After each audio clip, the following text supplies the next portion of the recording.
Welcome to All Things Chiropractic.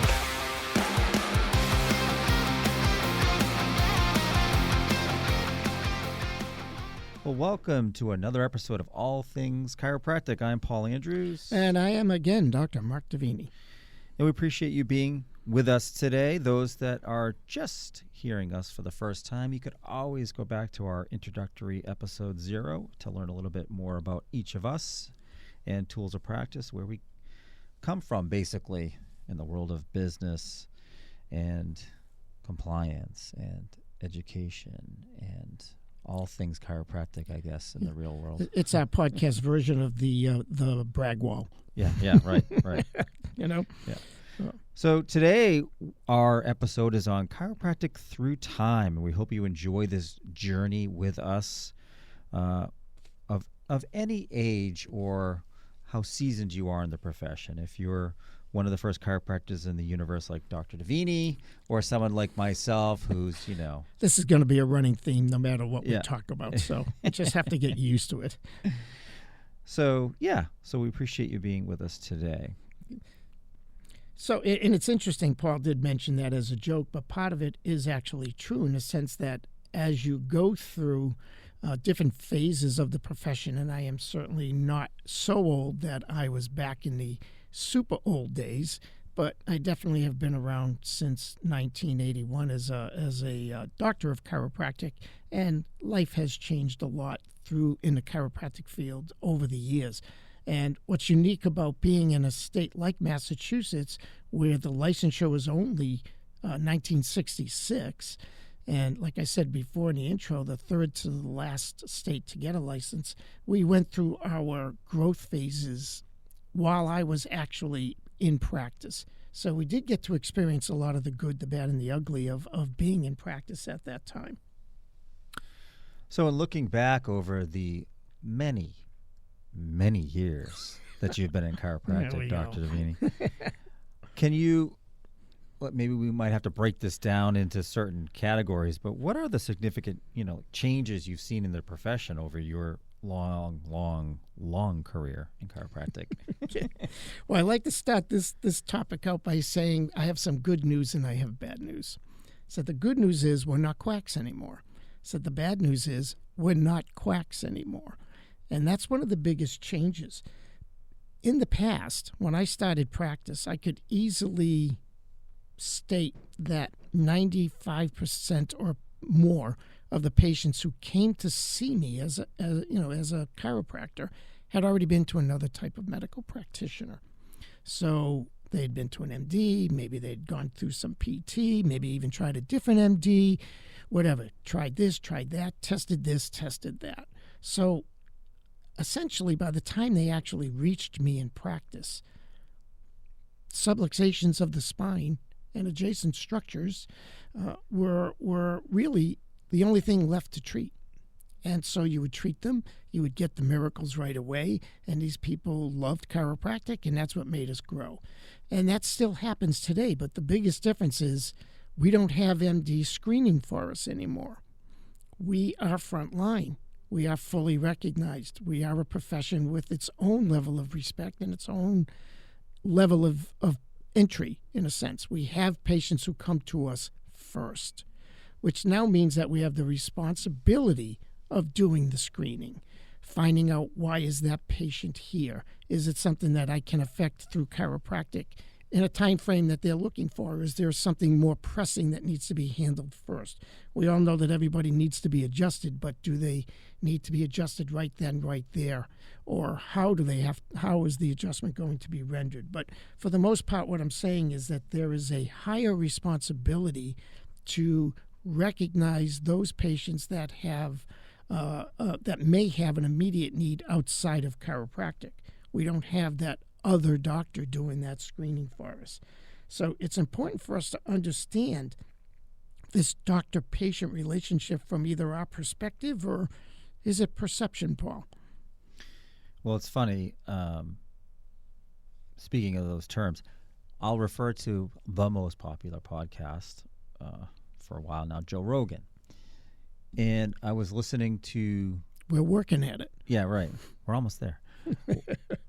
So he had like a former CIA agent, someone who was in the field, like a spy, on his podcast. It was very interesting, and Joe asked the best question towards the end. He said to this former spy, he said, if you were going to give any advice to an up-and-coming, agent who's going to be out in the field, what would your advice be to help them, be a better spy, basically? And his answer was completely not what I expected. I can't say I really know exactly what I expected, but it wasn't his answer. But his answer was that people, for the most part, have a lot of perceptions. It's how they perceive the world. And he said that a good agent or a good spy out there will have perspective. And perspective is how others perceive the world. So if I understand how you perceive the world, Mark, that's perspective. I could use that as a spy or an agent or anybody or anything. So I thought that was really fascinating because I was saying to myself, this makes a lot of sense. Like, if you've got someone in front of you and you're giving them a report of findings from your perception rather than their perspective, you may not be communicating most effectively, right? Because you do it a lot. The more you're in the profession, the more seasoned you are, the more sort of benign and redundant it comes. And I remember an example of this when I was working front desk as a chiropractic assistant for a doctor, and it was like towards the end of the shift, and he worked 3 early days and 2 late days, and this was like 6 o'clock at night. It was a new patient, and the guy looked at, in retrospect, I wasn't seasoned enough to handle this new patient because he was anxious about being there. So he goes in, and the doctor does his exam. The doctor takes the x-rays, and he does the report of findings. And his report of findings include diagnoses, right? And the diagnoses that he provided to this patient were segmental dysfunctions, cervical, thoracic, lumbar, right? Back then, they were the 739.123 codes. Oh, my ICD-9s, God. right? Now who's dating themselves? Yeah. Now, those of us who have been in chiropractic a long time, whether you're clinical, billing, does that sound like you've been diagnosed with a terminal disease? Not really, right? Well, this guy immediately got on the phone with his wife, couldn't believe he got diagnosed with segmental dysfunction, and was really taken back by getting a diagnosis at all. Never mind the awful segmental dysfunction. Sounds terminal. Yeah, right? And so, but it was a learning experience for me because I said to myself, I can't take anything for granted. That what I do, what I say, what the doctor does, what the doctor says, you can't take it for granted that people will have an understanding of it and won't have a reaction that would be, in my opinion, this was a reaction that really wasn't congruent with the diagnosis that he received, right? Because, I'm no doctor, but you can come out of the birth canal and have segmental dysfunction. You probably do, right? So it's to me, it's like, no big deal. Right. It is what it is, and that's why chiropractors, do what they do. So it was interesting that, that wasn't perspective for me until I put myself in that person's shoes. Well, they have that old saying that if you knew what I knew, then you would never question why I asked you to do what I want you to do. So if people understood chiropractic to the degree that we understand chiropractic, you would never even have to have a report of findings, so to speak. And I remember, perfect point, example to Paul's point here is that I was doing a report of findings, and before I really had a good, clean understanding of, say, neuro-linguistic programming and the difference between how people process information, whether auditory, visual, or kinesthetic through touch, I remember I'm a visual. So I'm doing this fantastic report of findings. I've got the x-rays up on the view box at the time, pointing this out and pointing that out, and this patient's just staring at me the whole time. And I'm done, and I'm thinking to myself, that was the best report of findings I've ever done in my life. Oh, my God, this patient's going to love chiropractic and love me. And at the end of it, he looked at me and he said, I'm going to have to think about this. Thank you. And that was the end of it. Walked out, and I never saw him again. And it took a while after learning a little bit about this processing information, this neuro-linguistic programming approach. I didn't even recognize this person was a full auditory. I didn't have to have a picture. I needed the picture. The picture was for me. That was my perception of what he needed to hear. And he just wanted to have me talk to him and explain it to him. Once you learn this and you start meeting patients at their level, everything just goes so much more smoothly, and they understand you more. And to that point, I think about communication and miscommunication.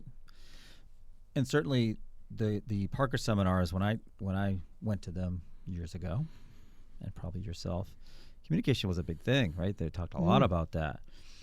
But my regulatory experience on the massage therapy board for years now, and seeing such an uptick in inappropriate touch, and some of that is, sinister in nature from what I've seen, but some of it is a lack of informed consent, which means really the provider neglected to inform the patient of particular techniques or what they're going to do, how they're going to do it, and the patient did not have the opportunity to understand and consent to it. And that miscommunication. It's an important topic. I mean, we're going to do a whole podcast on this. Right. But it really does lean into the whole perspective versus perception, right? Because, how many times I've gotten massages a lot, over the years, and some of them, you go into certain spas, they don't even ask your name, never mind a medical history, right? But the ones that do ask, about your background, you maybe fill out an intake form and history, and then they ask, where do you want focus? And then I feel like after all that intake, they just give you the same massage they gave the 5 other people that week. So, like, it didn't feel like it was tailored to me. And I'm thinking, well, do they really listen, or are they just, going through it? So it's interesting you keep picking on things, but that's actually part of our AI podcast that's coming in the future, how it helps to individualize care. But in this day and age, chiropractic has evolved into a whole different place than when I started. We had certain protocols. We had certain directions that were given to us that were, I won't say absolute, but were absolutely directed. But today, there's so much diversity in chiropractic. Always was, but now even more than ever. There are chiropractors, a large percentage of chiropractors don't take x-ray. A large percentage do. Patients are confused. Why do you take x-ray and the guy down the street or the woman down the street doesn't? Manual adjusting versus instrument adjusting. I mean, when I was in school, you weren't even allowed to do instrument adjusting. If they heard click, click coming out of a treatment room, you were expelled. So things have changed that way.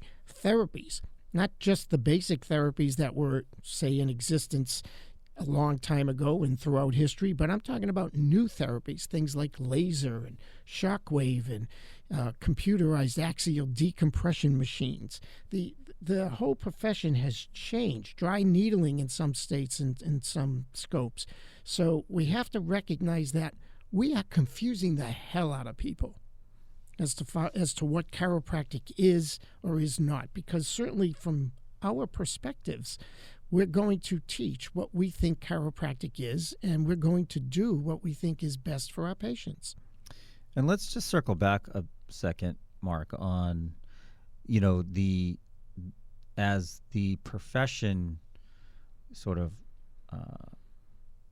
evolves or adapts, or however you want to put it, as the profession of chiropractic progresses through time, I would say some of these things are not a benefit to the chiropractic profession or their patients, and I'll hone in on the x-ray issue, right? Because lots of practitioners don't take x-ray now, and especially newer ones coming out, because it can be expensive to install, and they may not feel super confident in the reading of x-rays. And this isn't to disparage those chiropractors who aren't taking x-ray. We completely understand, both from a practical and a financial standpoint. And maybe your technique, you don't feel like it's as medically necessary as other techniques. If you're a heavy diversified, heavy manual adjuster, maybe you feel would be, versus someone who's using an instrument and has a much less force or amplitude on that adjustment. But as a tool for patients to understand what's going on with themselves, what do you think? Do you think x-ray is that beneficial? Well, I mean, I'm very biased. I have, again, extensive background in x-ray. I was and back then what they called a blue coat, which was a student intern at the time, and in the x-ray department as well as the technique department. But I would be the one that would sit with the radiologist and put the films up and down for him. And I would listen to him for hours and hours on end, read the x-rays that came through the clinic. So I felt when I graduated that I had a fairly good background in x-ray. And of course, my techniques, and back then the techniques were more formally structured and had, like I say, direction. And some of them were dependent upon x-ray as far as finding certain levels of subluxation, misalignments, whatever. But all that aside, just the pathological nature of the information that comes through an x-ray. You're going to stand there and try and convince a patient, in a sense, that they need chiropractic care. That's great. They know that already, by the way. They hurt. They're already convinced. They know that chiropractic helps whatever. In this case, let's just say low back pain. So they come in and they have their low back pain, and they heard that chiropractic helps low back pain. Maybe even their MD has referred them to you because the MD knows you help low back pain. So the reason why they're there and what they expect from you is pretty solid. They expect to come in, get treated, get well. And now you're trying to make this patient understand why this person needs more than 1, 2, or 3 treatments. And sometimes maybe relieving the symptom, that's all it takes. But now you're trying to say something maybe along the lines like, well, we need to stabilize this. Or you're a complicated case because whatever. If I have x-rays, I always can look at the x-ray and tell a little bit of the history of the patient, how much degeneration a patient might have in certain areas, which kind of predicts how long the we'll say, poor mechanics of that area of the spine, in my words, subluxations of the spine, have been around, causing this change in the spine. So now all of a sudden I get to tell the patient the subluxation isn't new. The subluxation is just an old one that you might have flared up or finally had the opportunity to rear its ugly head, so to speak. So we have all of that. You have pathologies, or we'll say congenital anomalies, where, again, in practice, totally change the way I might adjust somebody based on what I see. Certain people had certain conditions that they either acquired or were born with, like spondylolisthesis or block vertebrae. I'm looking at it going, oh my God, when you palpate a block vertebrae, you might think, oh, there's a level of fixation I might have to address. And of course, we both know you can pound on that till the cows come home, and you're not going to get the intersegmental range of motion in that area. Then we go to pathologies where you might actually see something that is life-threatening in the x-ray. And all that being said, it also gives you a basis for comparison later on down the road. So now you have, this is where I started, you treat the patient for whatever period of time you think is reasonable, and you might do a follow-up spot shot on something and said, boy, before you came in, there wasn't much of a curve in your neck, and now you have a curve, or we're getting a curve back in your neck. Other than x-ray, you have no way of demonstrating to the patient any true structural change except for, to a limited degree, posture, because posture is really a reflection of the spine, the shape of the spine, and the shape of the spine is definitively defined by x-ray. So to me, it's not just a clinical tool, which obviously from the way I spoke, you recognize that I believe it's a necessary clinical tool most of the time, if not all of the time. But I also think it's a necessary learning tool, because again, to quote Jim Parker, he used to always say, give them what they want so that you can give them what they need. And if they don't know what they need, then how will they know what they want? So let's take a look at today's chiropractic and what are the challenges or issues that face practitioners today. And I have some thoughts I'd like to start off with, so I'll ask myself this question. But insurance is really, it's a challenge, right? When insurance wasn't a mandated requirement nationally, and Massachusetts was actually the first state even before the ACO came nationally, right? You had to have insurance in Massachusetts, Romney Care they called it. I noticed a difference in the perception of a patient, because before insurance was mandated and before insurance was expected to cover everything, people came in and they paid cash. Or if they had insurance, they were pleasantly surprised if there was any coverage at all, because not all insurances covered it. Yeah, first 3 years I practiced, there was no insurance at all. Yeah. And so patients their assumption was, if I have insurance at all, it may or may not cover it, I'll pay cash, right? Now, you fast forward to the mandate of health insurance for everybody, which, theoretically everyone's supposed to have it one way or the other. And even though we know some still don't have it and will pay cash if they're coming in. But most people, their expectation and how they decide their health care is based on their coverage, right? So, back when insurance did cover, it was like a $5 copay, right? $10 copay maybe.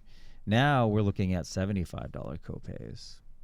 Exceeding the cost of the visit a lot of the times. Right. Copay exceeds allowable, right? That happens often, unfortunately. I'd say the average copay now is $40, right? So when somebody comes in and they say, well, you want to take x-rays, but they're not covered. I can't get x-rays because they're not covered. They're not saying to themselves, can't. Right? They're not saying to themselves, well, I'll have to pay out of pocket for these and I can certainly understand as a consumer of health insurance myself, right, that you pay a lot of money on your premium. So why wouldn't you expect coverage for everything and anything under the sun? And hey, now, I'm Medicare. I think that red, white, and blue card is like a free pass to everything. Yeah, right. Right. So, it's a challenge today because the reimbursements have not improved based on cost of doing business and inflation and all that. It just hasn't gone up. I mean, I have seen some remittance advices from certain large carriers that their allowable for chiropractic adjustment hasn't changed in over 20 years. Literally, the same allowable for like 20 years. You can't tell me that the cost of doing business hasn't gone up dramatically, yet their reimbursements have not. Yet premiums still go up. So where's the money going, right?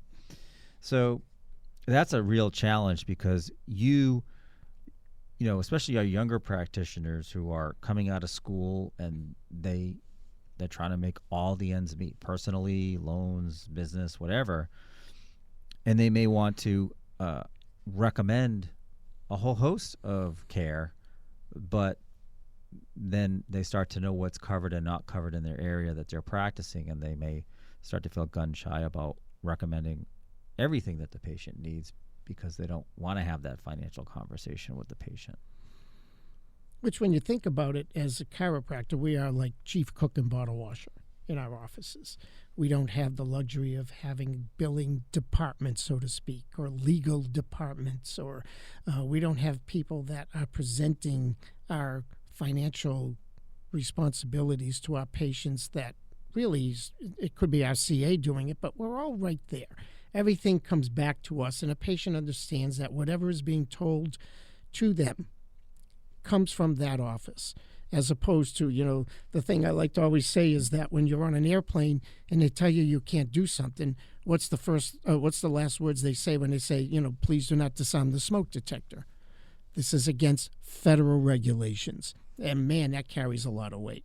Well, it's hard to say, you're going to have to pay me this much money because it violates Mark's policy. Nobody would really care, would they? So there's a lot of changes in the overhead of our practice, and now it's reaching the point where the reimbursement doesn't support that readily. You have to be better at it. Just like again, going almost back to the old days where nobody would come to us and you had to make people understand. Now they come to us and we still have to make them understand. It's almost like we were brought into all these insurances and now they have a way to control us where outside the insurances they couldn't control us. Same problem, different angle. You know, in looking at these challenges, overhead certainly has gone up. I always use a case of copy paper as an example to my providers. If they're like, I don't understand, I'm working harder, I'm not getting as much out of it. Well, at the beginning of 2020, a case of, your standard 96 bright copy paper, 10 reams was like $35. And now it's almost $60 for that same case of paper. I don't care where you get it from, whatever major supplier or minor supplier. That's typically your average cost. So you look at. I can guarantee you, your reimbursement didn't double. No, and like I said, oftentimes, we've actually seen some major carriers that went down in their allowables last year. That's like, and Medicare itself. Every year it goes down unless the federal government passes a bill to stop the that balanced budget requirement, and we still see sequestration, which is a small amount of basically the federal government taking back a small amount of the allowable that they should be paying you to help them balance their budget that they couldn't balance in the first place with their the budgets that they propose. So then they go ahead and create all these regulations and all these tech requirements and things that just literally didn't exist, compliance, things that literally were not a focus. And there's no question that these things add expense to our practice, create more overhead, not less overhead. Staffing. Minimum wages are higher now than they've ever been in most states. And sometimes that minimum wage makes it almost near impossible to hire a skilled CA because the entry-level person will apply for that job and you have to pay them as much as what you might have paid your experienced CAs before. But let's talk about something that actually maybe not for certain generations, but for a lot is an advantage. And that is social media, because you can reach lots of people for little to no money. And rather than, how much was when the Yellow Pages was relevant in your practice, how much were you paying for a Yellow Pages I remember my Yellow Page ad was $45 a month. Yeah, right. And back then, and that was just a little 2x2. Right. Yeah, and nobody even knows what the Yellow Pages are anymore, right? We just don't. Like, it's just not something that's typically used anymore. But, there are some offices, practices, companies, and, employees of these practices that are really good at it. And they can create, very attention-drawing posts. But there is a HIPAA overlay to this whole social media that a lot of offices, and even those that advertise and market for offices, aren't aware of, right, Mark? Well, it's interesting when you get a review on the website, and maybe it's not the best one. So your natural tendency will be to answer that review specifically back to that person, or specifically about the issue that person might have brought out. And the interesting, sad part about HIPAA is that it's a one-way street, people. They can say whatever they want to say about you, but you can't even acknowledge that they're a patient. You can't answer back. So if somebody says something about you that you don't like, your answer has to be general and generic. Here at Davini Chiropractic, we strive to have the best care possible. We care about all of our patients, and we are blah, blah, blah. So, but you cannot answer back specifically to that patient about their complaint. And most of the time that I've seen, to be truthful, these complaints are not warranted, though there may have been some level of miscommunication that we had mentioned earlier. So, this is my personal opinion, though. Sometimes when I don't see anything but 5-star ratings, I start to question I don't those believe it. reviews, Yeah, right? I don't believe it. So sometimes it works in your favor when, someone doesn't give you that 5-star review. You're not looking for 1-star by any means, but yeah, still, they don't want to call you the devil, but Yeah. I agree. I don't believe all 5-star reviews. Yeah. Now, this can also work against you if you start down this hole of social media, right? And you start doing some posts.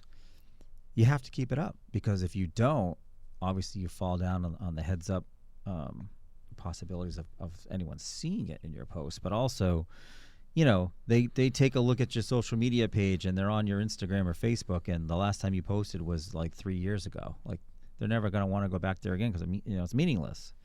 So it does become like another hat to wear in your office or for your staff, another part-time position in a sense to keep up with that. Or you can increase your overhead by having a company help you do that.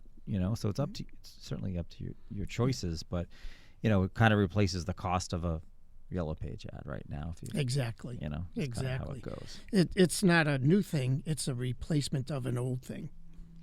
But certainly, we can't wait to get out our AI podcast, the topic of AI, because that's going to be really interesting, and we look forward to releasing that episode for everybody, because it's super helpful and it's super the future. Scary in some ways too. It is the future. It is the future. It is. And for somebody like myself, I look at it and go, oh my God, what we have to know today, the tech that I have to know today just to do what we do.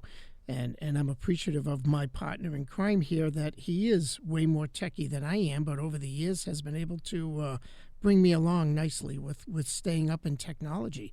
And AI is a whole different level of that coming down the road. And there's going to be good and some things that maybe not so good, but we'll talk about that at a future podcast. But hey, we are sci-fi geeks, so seeing I some know. of this come to fruition is kind of exciting, even if it's not the best. It's interesting for sure. I was marveling at my TV. I bought a new TV, and the whole thing is like a half an inch thick.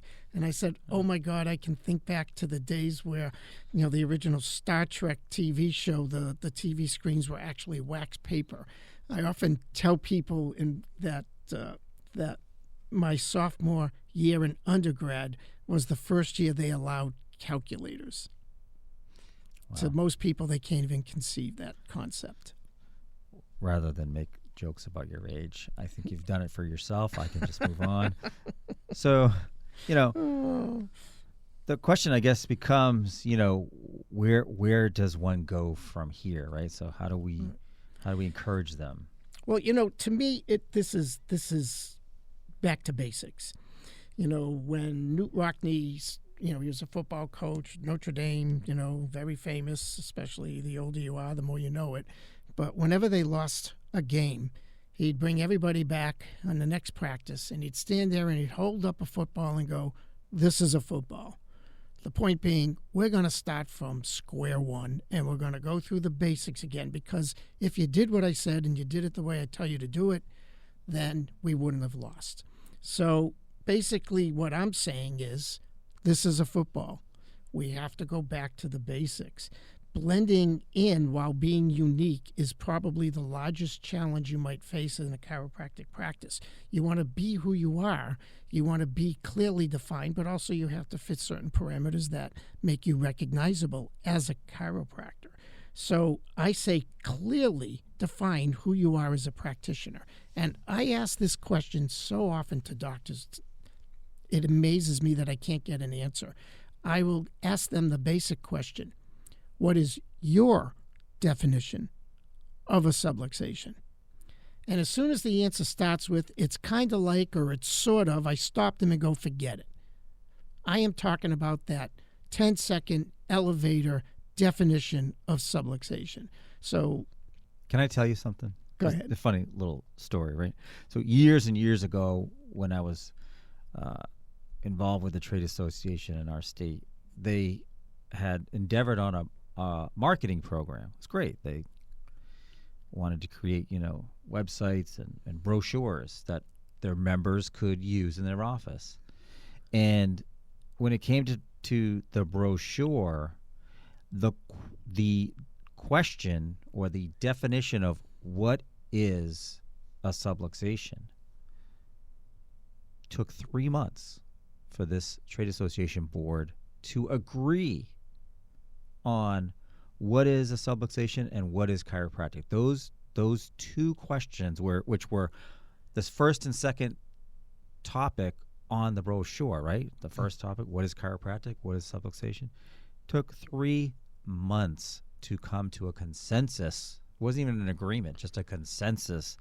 And again, as a non-chiropractor who's sitting in this room, there wasn't much I could contribute, but there was a lot I could observe, and I was just kind of shocked that, in most professions, you ask them what they do or what they are, it's pretty crystal clear. They may have different approaches and different techniques, but still what they are and what they do is pretty clear, but it wasn't not so much in chiropractic. Well, therein lies the problem, too, because if we can't clearly define what it is we do and why we do it, how are we going to transmit that information to a patient? Especially today, again, going back to the fact that patients have a lot of experience with chiropractic, either from an informational point of view or actually have been to other chiropractors. So when they walk into your office and there's all these differences between what they knew and what they're experiencing with you, you have to be clear about who and what you are. You need to be able to define every aspect of what you do in your office and why you do it. That's not to say you have to tote the party line. You can be unique, you can be different, and you can certainly make people understand your uniqueness and your differences. But you have to be able to clearly define that, and you must have your staff be able to clearly define it so the message that's being put out is consistent and the same. This is all fundamental stuff that we learned through the years of having most of the people think that we weren't even doctors, that we learned what we did on the back of a matchbook. I mean, that's a whole different level of education, but it's coming down to the same thing again. You want to be successful in this business. You want to be able to compensate for all the changes that chiropractic has gone through. You must educate, starting with yourself and your patients. Hey, docs, you want to cringe for a second? Go ahead. I encourage you doctors to, without giving any prompts, just ask your staff, what do I do? What is chiropractic? What is a subluxation? How do I help patients?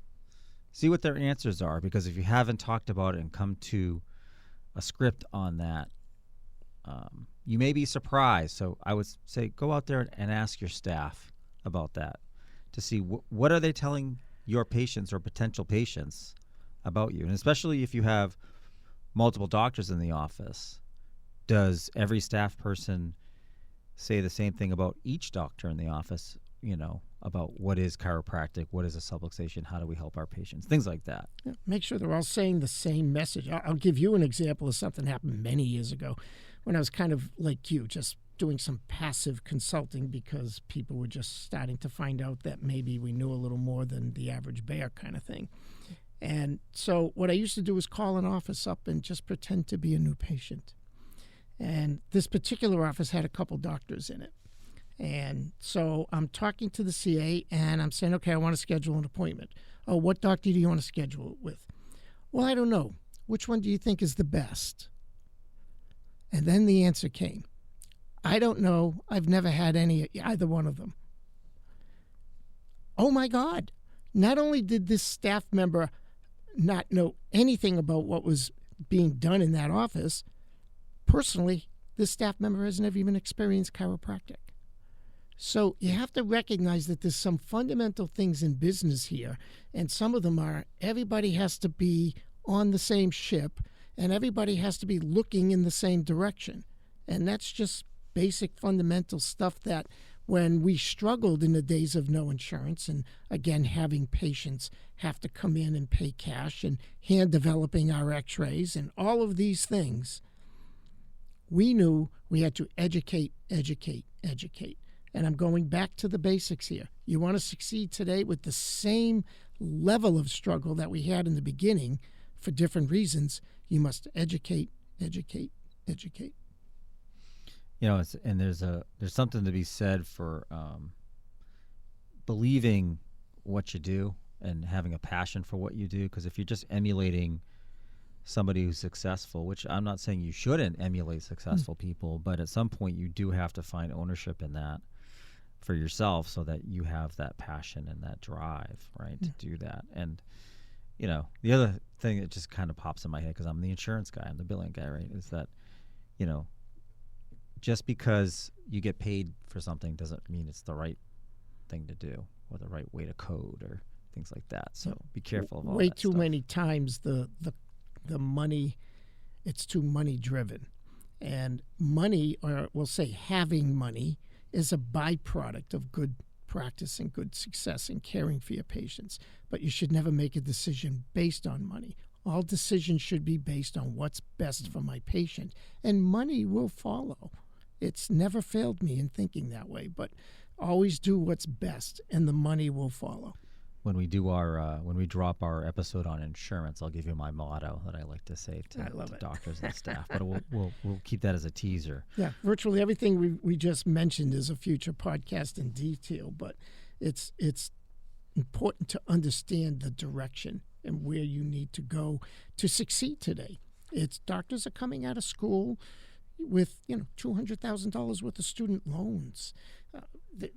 You need to make a lot of money just to pay the student loan. So survival is a very different thing today, for sure.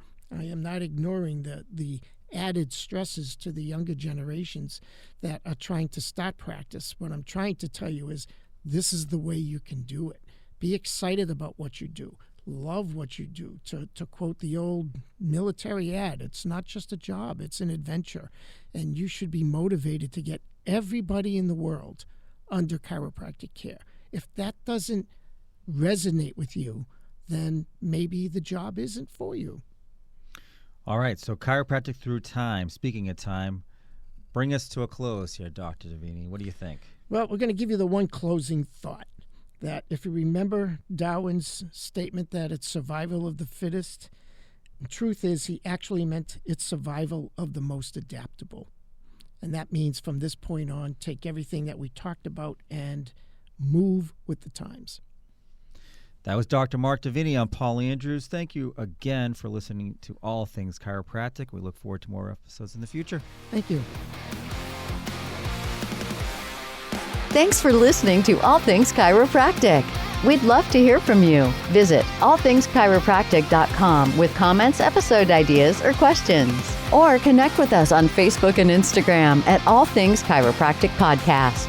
Be sure to join Dr. Mark Davini and Paul Andrews next time for another episode of All Things Chiropractic.